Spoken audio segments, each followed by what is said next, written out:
Welcome back to your energy series. I'm excited to be here with you today. Today is our fourth series, and we are going to be talking about the foods we can eat. So, eating for energy and fertility, and simple steps that you can actually take. Here's what we're going to be covering today. Quick recap of the foods that can block your fertility and drain your energy. We're going to talk about a simple and clear way to build your fertility plate, right? So that your hormones and body feel supported. And we're going to talk about the connection between food, digestion, inflammation, and fertility. We're going to talk about a few powerful mindset moves or lifestyle shifts that can really make a difference. And they're going to be realistic.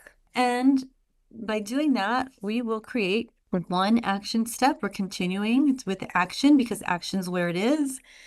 But you can start right away for lasting change. My intention for you is that you leave here feeling inspired, clear, and capable, not overwhelmed. So why does this matter? Because so many women are doing all the things right, tracking cycles, taking supplements, and even doing IVF. But the missing foundational piece is food. And if we don't have the food dialed in, it's going to work against you because we're eating all the time. So you can go to your acupuncturist, you can do your meditation, you could take the supplements, but if you're not eating right, if you're not eating the right foods that are nourishing your body, you're just making everything more difficult. So food is huge, and it's one of the most immediate ways to tell your body that you're safe, because when your body feels safe and nourished, your fertility is going to blossom. Your egg quality is going to improve. The sperm quality is going to improve. All the things you're going to nourish your uterus, you're going to balance your hormones. All those things are so important, but not just for getting pregnant, but for you to be able to enjoy your family once you have it. We need to have the energy, right? And that's why you're here today, is to figure out how we can have more energy, how you can stack the deck in your favor for your fertility. I want you to consider this as a second opinion. This is not medical advice. I'm not requesting that you do or not do anything that I'm suggesting here. I'm just giving you recommendations based off of science and based off of my experience. Obviously, unless I'm working with you, I can't give you specific one-on-one advice. Think of this as a second or even a third opinion. All right, so let's start with a quick refresher. In our last known webinar, we talked about foods that can quietly block your baby dreams, right? We define food. So what is food? For our purposes, food is anything that passes our lips that isn't water, right? So food is anything that passes our lips that isn't water. So that includes coffee drinks, smoothies, sodas, like all of it. Ice cream, smoothies, or milkshakes, okay? Every bite or sip is either giving your body energy or it's making your body work overtime. And three of the big categories were sugar, right? With sugar creates that insulin spikes, it lowers immunity, and it accelerates aging. And it's going to accelerate aging in your sperm and aging in your eggs. And just, I'm going to digress here for a second just because it just popped up. Sometimes these stories just pop up. I had a patient who was eating, she was a young girl, beautiful young girl. And she had, I think it was 3 IVFs that failed, meaning no healthy embryos. And she was in her, I think she was 33, I want to say 33. I didn't review her case before. I'm just going off on my memory here because it was very impactful. And she had a sugar addiction. And to be honest, I never met anybody else that ate this much sugar, and I'm sure they're out there. But she had so much sugar. That was her main meal. And she wondered why her egg quality wasn't any good. She's a young girl. She had plenty of eggs, but and it was really, really hard for her to get off sugar because it's very addictive. But she finally did. And it was quite a long journey, but I want to hand it to her. It made a huge difference. And she was able to get some healthy embryos, but it was challenging. Just that sugar alone. Processed foods is the other one, right? These are foods that have been engineered to override your fullness cues. They make us think that we're still hungry. We keep eating more. So that's going to rob you. Those processed foods are going to rob you of nutrients. fried foods and trans fats is a big one because it creates oxidative stress and disrupt your hormones. And if you remember, trans fats, just having 2% of trans fats in your total caloric intake for the day can decrease your fertility by 72%. That's a lot. That's a lot. So these are the things I want you to think about. And that's not just your fertility. If we know that it's disrupting your hormones that much and it's aging your cells that much, causing that much damage, imagine what that can do for your whole entire health and wellness, your longevity. So I want you to think about it this way. It's like giving your body those dirty building materials, these trans fats, these fried foods, and asking to build like this beautiful home. You're going to do the best you can, but it's not going to be stable. You're not creating a stable environment. So food is your foundation. Another way to think of it is like acidic foods like soda, sugar, all those things. It's kind of like that acid rain on your garden, right? It's really creating that acidic environment. Remember that you have to have, I think it was 32 glasses of water to balance out 1 can of Coke. Crazy, right? That acid environment is where disease thrives. So we really want to make sure that we have a more nourishing environment. So foods like leafy greens and cucumbers and pomegranates, they're going to be more nourishing rainwater instead of that acidic rain in our garden. So as a Chinese medical physician, I always like to use a garden as a metaphor because it's the soil that we plant the seeds in and that we build from. All right, so this is what I want you to do. I want you to do this, okay? You're here for a reason. I want you to hold your fist up for me. Hold your fist up for me. I want to see it. Come on. And now I want you to place it right here underneath your ribs. Place it right here. That is the size of your stomach. So we definitely don't want to overfill it with processed foods or foods that are going to be toxic for us. It's going to overwhelm our digestion. So I'm going to break down food into 2 categories, just 2. Okay, it's either going to be animals or plants. That's it, right? Everything's going to come from either animals or plants. So when we're looking at our plate, we want it to be somewhere between 2/3 and 3/4 of vegetables and fruit, or vegetables with the water content. Because the reason we need so many vegetables and fruits, it has a lot of water in it, which water is going to help neutralize our body. Also, this is where you get a lot of your nutrients from, your antioxidants. And fruit itself can be very cleansing. It is very cleansing. A lot of times when I'm working with my clients, I like to have them do a detox. And sometimes there's not time to do a detox. And so this is a suggestion for you, because I haven't met you yet. Maybe I will. I'd love to work with you. But one thing that you could do is start your morning off by eating a lot of fruits and vegetables. And you can still add some protein in there. But if you want to do a cleanse, if you want to do like just a very simple cleanse, then you could just eat fruits and vegetables before noon, and then you'll have a nice, healthy lunch. I'm a big proponent during the reproductive years, and actually even the menopausal years, of having a lot of clean protein, because protein is really important for building and repair. It builds our body, it builds our muscles, it helps us create hormones. So building and also repair and growth. So we need to have the protein because we need to have good, strong muscles.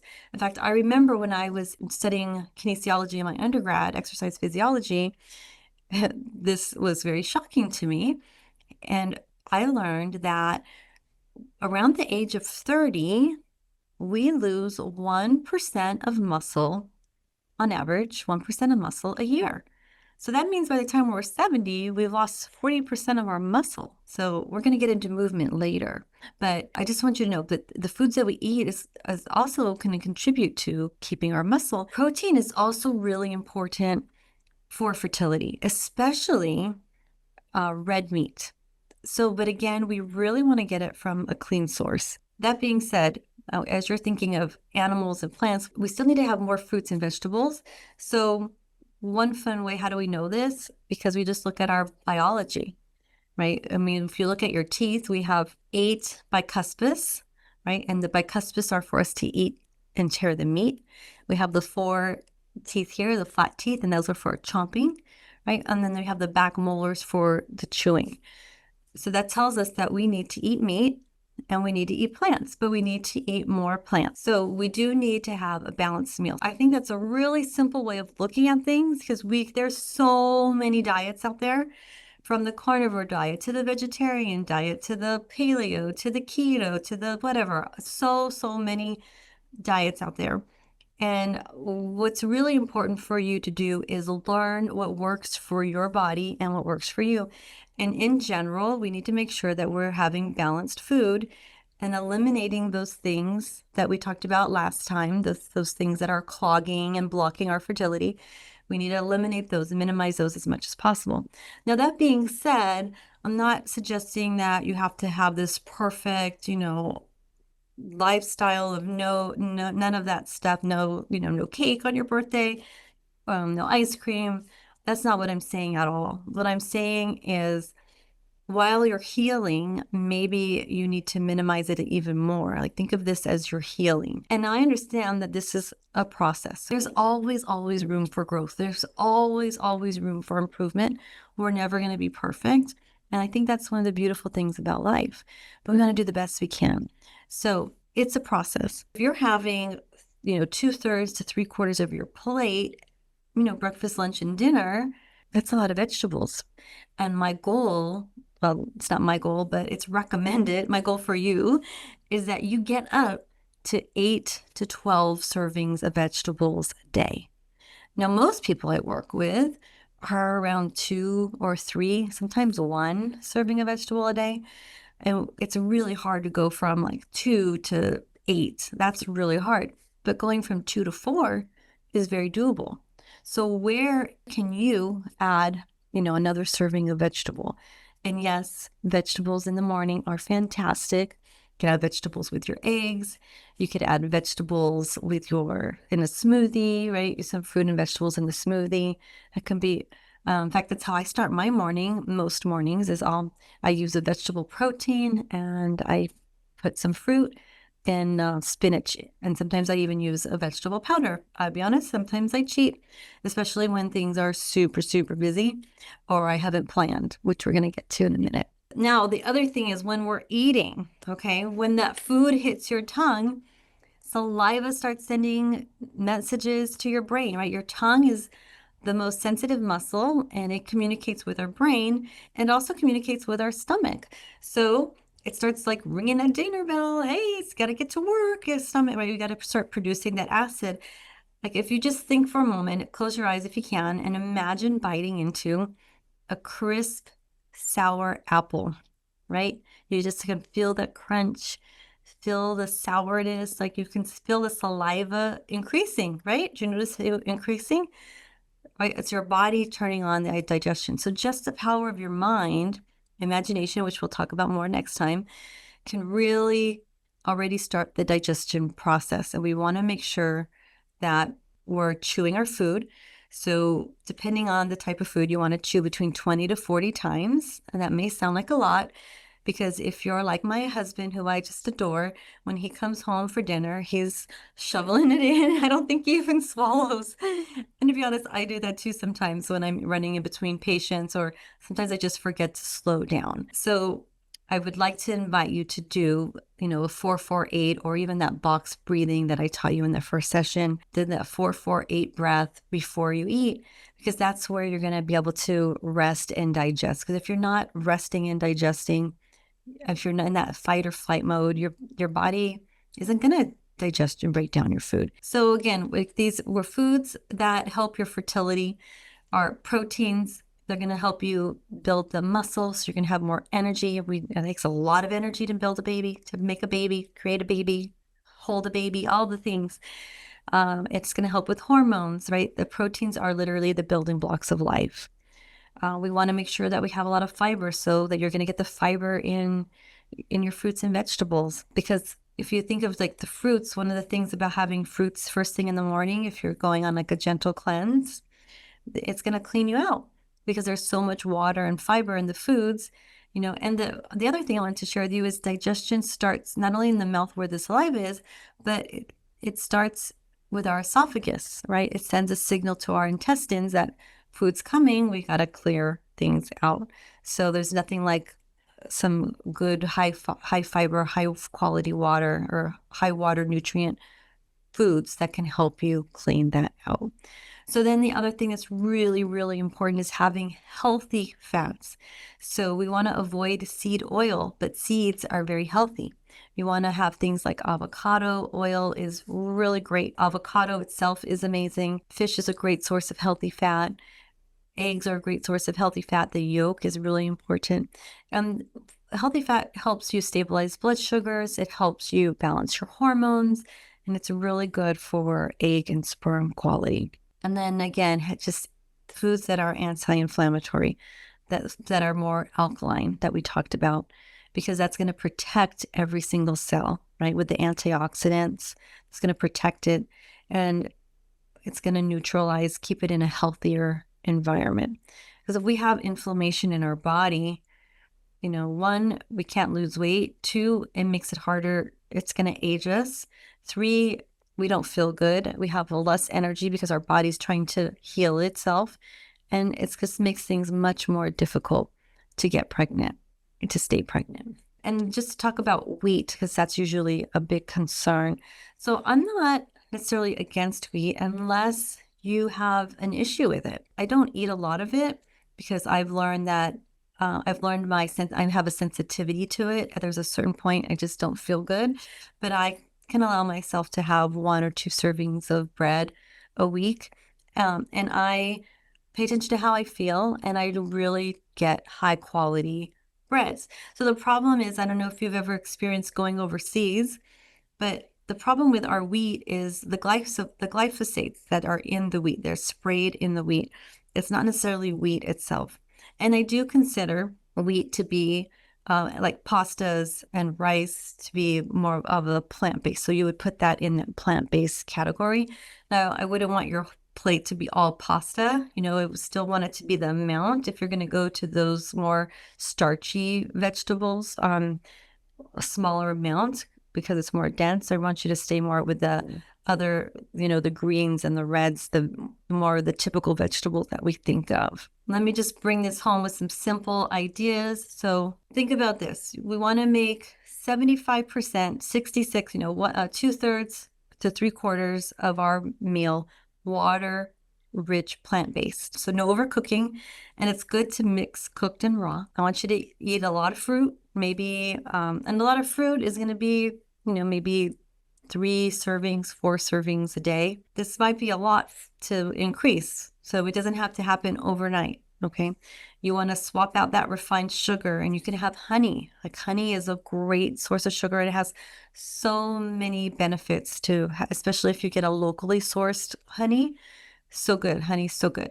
But again, in moderation. This is the thing that I think can be really helpful for you is planning. Every time I talk to a patient or a client, one of the things we always talk about, when are they most successful? We have a discussion, when were they most successful feeling their best? And it's when they did meal planning, or they even did meal preparing for the week, meal batching. So plan your groceries, keep a note on your phone of your groceries so that you have it right there and available for you.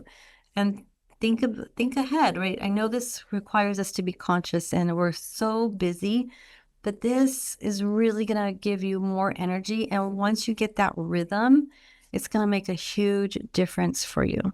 I hope you found this helpful. I'd love for you, if you want some more support, to sign up for a free clarity session with me where we can really dive deeper into your situation and I could really help and support you. And I'd love to be able to do that for you. So we can go to the link, and we'll also send that out in the email, of course, as well.